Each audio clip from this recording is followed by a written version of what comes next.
What is going on, fantastic people? This is the Croc, and today, guess what it's time for, ladies and esteemed witnesses of the courtroom? It is time for another Turnabout tutorial, and this tutorial is going to cover one thing: how to connect on Wi-Fi in second generation. There are far too many people on Xenon's channel, my channel, and all of the second geners channel, Z's, I'll mention all of you in the description, that have been asking how to connect second generation on Wi-Fi. Now, with 42 days left of Wi-Fi before the Nintendo servers explode, you guys should know, or I should show you how to connect on second gen Wi-Fi. The programs you're going to need for this are, or what I recommend, is TGB Dual, the Nintendo 64 2.1 emulator, and I'll show you or explain why you need that. It's more for preventing glitches. PikaSav, a program made by Jacob, who I also have the contact on Skype for that. And that's pretty much all you're going to need. Also, the only other thing is you need to decide, it depends on who you're playing. If you're playing someone that has a wired connection that's already port forwarded the ports to open and host the game, then you don't have to worry about it. Which, there's probably 10 to 20 of us, give or take, that have actually port forwarded our routers that we can host our own gold, silver, crystal games. But if you don't, you need either Hamachi. I don't recommend Blamachi, but I do recommend Komodo Unite, and I will leave a link in the description for that as well. So, let's get directly into it. Now, the main things you're going to need, we're going to cover the TGB Dual side first. I've got it full screen for you guys. Now, the very first thing when you get this TGB Dual emulator, what you've got to do is you've got to go to Options, and you have got to go here where it says Folders. And don't pay attention to what I have right here. All this is your C drive, and basically this is wherever the folder for, I'm about to show you, you go to Vec and Lexx Play, you go to TGB Dual. You see this media and save file? You're looking for the paths for those folders. This is going to basically tell whether your save file and your ROM are going to read correctly. If these paths are incorrect, specifically this save file path, it doesn't matter what you load and what save file you find, it will not work. This has to match those two paths. That is very important. That's the first thing you need to do. I've had so many people come to me about second gen Wi-Fi that have not changed their path. So do that first. Okay, now let's assume that you've changed your path. Let's go into the actual netplay portion. When you click the netplay button on TGB Dual, this is the screen you're going to get. Now this part right here, the player rival part, basically this is your player. This is your ROM. This is whatever you're going to use. And I always use Crystal, so I always click the path to my Crystal version. Now, most of us use Crystal, so a lot of times you'll just leave it blank. Just use same ROM image. Now, this right here, you guys don't need to worry about because this is where I host my server. But if you are indeed the client, but I'll go ahead and cover both. If your server, you'll have your server IP and you'll have port forwarded and you'll give the external IP on whatismyip.com to your opponent and they'll be able to connect. If you do the client portion, you'll have to post the external IP in here. Now, the external IP, like I said, is just when you type in whatismyip.com. That's really all you have there. Now, I decided to also do this with Facecam so you guys can kind of look at me as I'm talking to you, so we can kind of get a little bit of bonding going on here. So your battle timeout is always 65535. You will find that to be the magic second generation number. You'll use that. That is the port that you forward. That is the timeout that you use. All that wonderful jazz. And the updated part of this, a lot of people believe you have to do a countdown 3, 2, 1, 0 connect. You do not have to do that. I'm just going to pretend for a second like there's another thing over here. And when you hit connect, it's going to do its thing. You got to connect first. Once you connect, they can connect right after you. Okay? And that's if you've got server click. So let me go over that one more time. Go back to netplay. Go back to Crystal. Go back to server. Since I'm server, I don't have to do anything. And you'll do this the same way on Stadium 2. This is no different, but I'll cover Stadium 2 in just a second. And I will time clip where you can click and go directly to the Stadium 2 part, because there's two things on Stadium 2 I want to show you. So, now that I'm server, I'll click connect. You'll see this, and at any time, your opponent can click, and they'll be able to join. So, That's how second-gen Wi-Fi works. Now, before you do that, actually, forgive me, you do that first. Now, when you do that, what's going to happen when Crystal doesn't want to load is, that's rather interesting. Let's just close that down and redo that, shall we?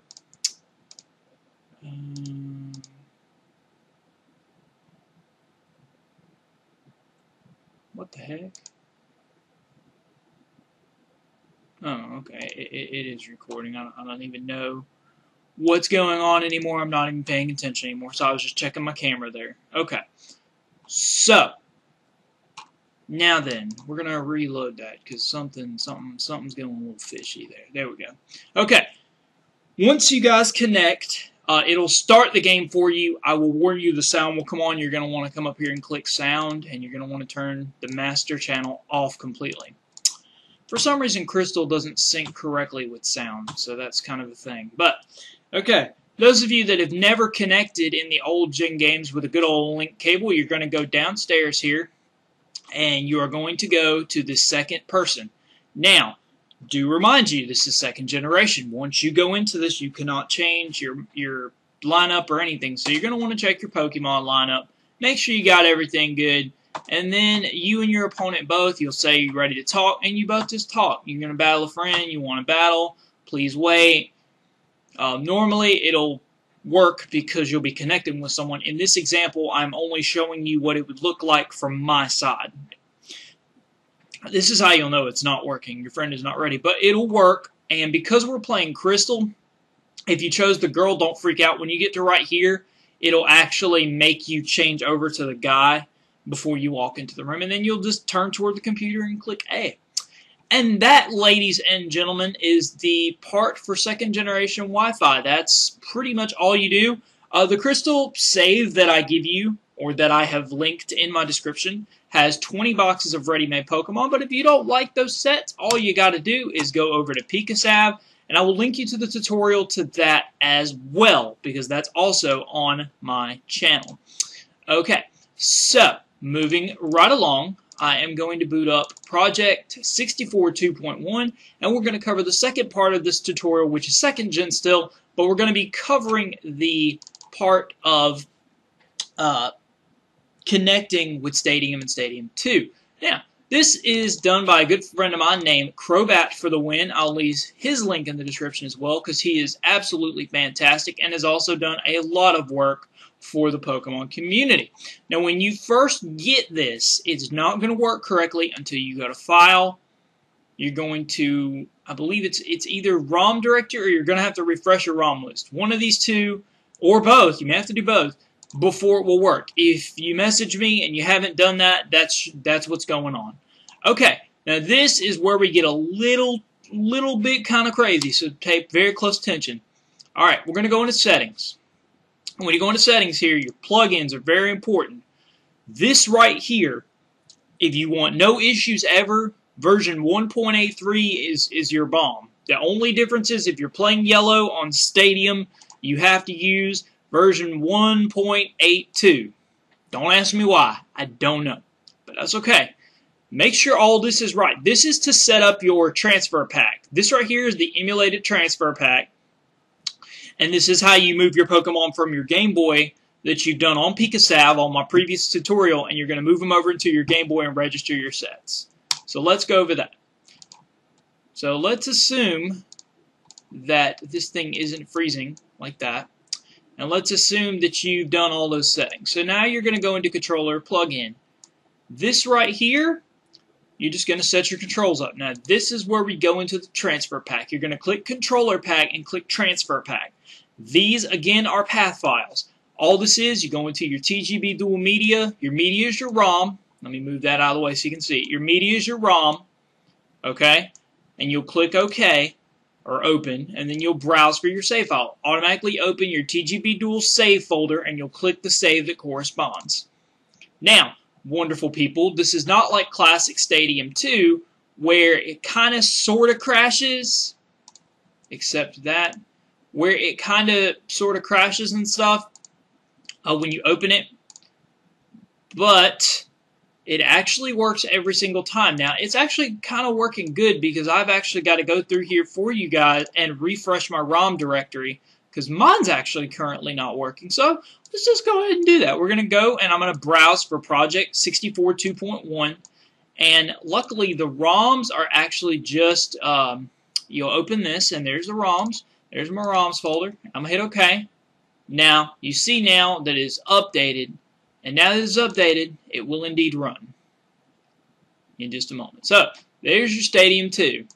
And just to show you that this works, this is a nifty thing. This particular version, like the originals, you can actually speed it up with the plus button. And as you can see there, my transfer pack works. Now, what I want to cover with this is transferring your Pika-Saved Pokemon. I covered it in the tutorial, but I briefly want to cover it here. Always move your stuff with Pokemon Lab. Do not move your stuff with the Game Boy Color. The reason being is because when you use Pika-Saved, the Game Boy Color is set to have a set number of Pokemon in party, in box, etc. And if you move those, they are going to glitch. Unfortunately, at the moment, I cannot show you a glitched Pokemon, but Stadium 2 is very awesome at picking up glitches. A glitch example would be, let's just say this Snorlax, which is not a glitch, by the way. This is a legit Snorlax. It would be a Snorlax with a Charizard picture, with a Sacred Ash, with no HP, with the moves Waterfall, Thunderbolt, Aeroblast, and Razor Leaf. That would be a very good example of a hack that you would want to release, because those Pokemon can cause issues and stuff, so you definitely want to be careful of that. Now then, you just move them, you just click move and you click party or what have you. I don't really have this organized. This is the save file that I'm giving you guys, by the way, so you're welcome to use anything in it, Pika-Saved to rename things, etc., etc. That's all you do with that. Now, let's cover the netplay portion. So let's close the emulation down. Also, if you ever have an issue with trying to emulate or trying to get the netplay going, always just turn your emulator off. Don't do like I didn't close it. Like, actually close it out. But for that point and sake, I'm not going to do that right now. Okay. Now, remember when we went to settings and we changed the plugins? Well, we're going to do that again. This is after you've registered your save file. Now, to register your save file, I totally derped. Let me cover that really quickly. We're gonna speed through this again. You're gonna go to Free Battle, and this is where you're gonna register your save file. Now, the wonderful thing about Stadium 2 is you don't necessarily have to have things in specific parties, etc., etc. I don't like editing the party on Pika-Saved only because of the fact it's actually harder to edit the party. So let's pretend I got this team, all look at me, Gramble, Moltres, and I'm going to click OK to register. Alright, so I'm going to click register. Now, Stadium 2 holds these in things called a flaw file, an FLA file. You and your opponent will trade FLA files. Okay? You need to have the same FLA file. Do not, under any circumstances, overwrite that FA file. Delete it and pull it over. Do not save it randomly to it or anything. Just save, is it save over it? Yeah, you save over it, right? You either save over or you delete it and put it just by itself. Now, the very important thing about that, there are two save or flaw files in Stadium 2. So let me show you that really quickly. Going into Stadium 2, going to project, okay.